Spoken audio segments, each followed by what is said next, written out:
Sir sir इस तरह आ जाओ हट जाओ आगे सेट हो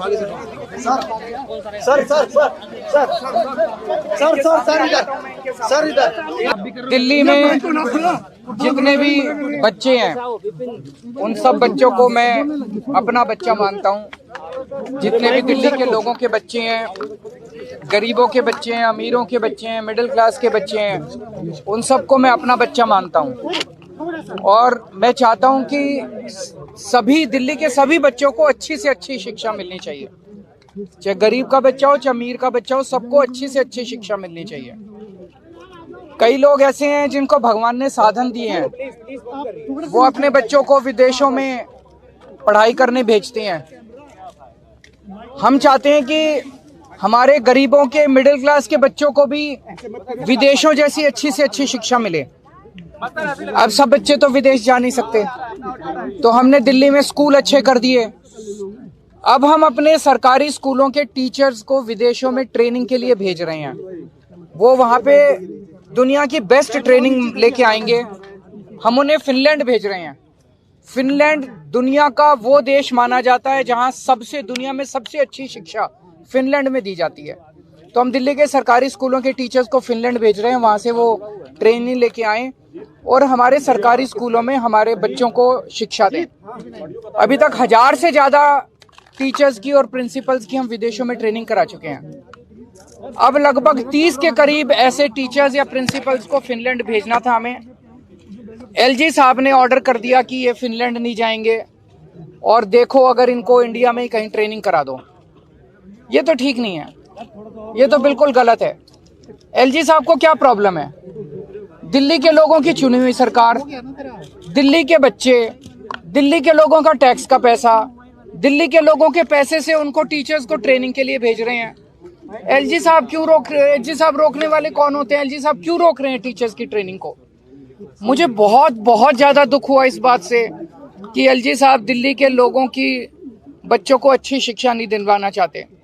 मैं आपको पकड़ना एक बार, मैं सुप्रीम कोर्ट का ऑर्डर लेके आया हूँ। ये सुप्रीम कोर्ट का ऑर्डर है, ये देखो, सारे जने कैमरे पे दिखा दो। ये सुप्रीम कोर्ट का ऑर्डर है।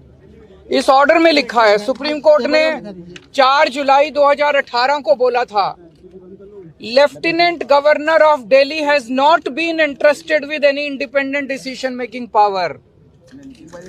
ये देखो, इसमें क्या है? ये सुप्रीम कोर्ट ने कहा है लेफ्टिनेंट गवर्नर को कोई भी स्वतंत्र निर्णय लेने का अधिकार नहीं है।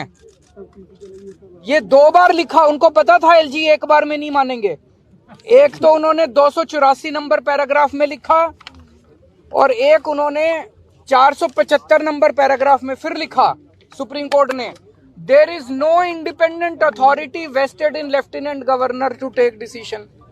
इसमें लिखा हुआ है कि लेफ्टिनेंट गवर्नर स्वतंत्र रूप से कोई निर्णय नहीं ले सकते।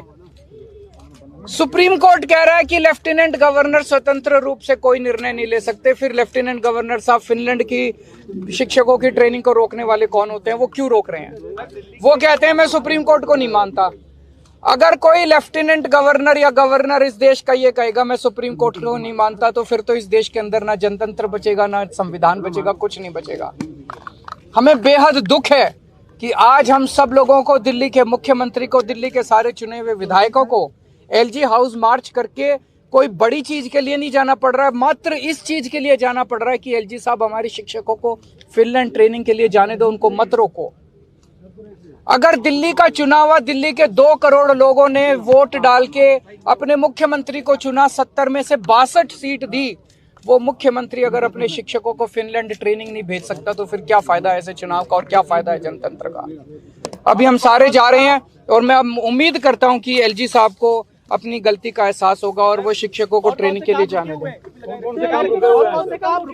बहुत सारे काम इन दिनों में एलजी साहब ने, जैसे मैंने अभी आपको दिखाया, एलजी साहब ने दिल्ली में योगा क्लासेस रोक दी। बताओ, योगा क्लासेस रोकने से एलजी साहब को क्या फायदा हुआ? 17,000 लोग डेली योगा करते थे, मैं उनको फ्री में योगा कराता था। एलजी साहब ने अफसरों को बोल के दिल्ली के सारे मोहल्ला क्लिनिक्स की सारी पेमेंट रुकवा दी, दवाइयां रुकवा दी, टेस्ट रुकवा दिए, डॉक्टरों की तनख्वाह रुकवा दी, मोहल्ला क्लिनिक का रेंट रुकवा दिया, मोहल्ला क्लिनिक का बिजली का बिल रुकवा दिया। दिल्ली जल बोर्ड की सारी पेमेंट्स रुकवा दी इस बार। हम चाहते थे 24 घंटे पानी और यमुना की सफाई के ऊपर मिशन मोड में काम करना, तो हमने कई हजार करोड़ रुपए जल बोर्ड के लिए रखे थे, कोई पेमेंट नहीं होने दी दिल्ली जल बोर्ड की। एलजी साहब ने डीटीसी के बस मार्शल, जो हमने महिलाओं की सुरक्षा के लिए बस मार्शल लगाए हैं डीटीसी की बसों में, उनकी 3 महीने से पेमेंट नहीं होने दी।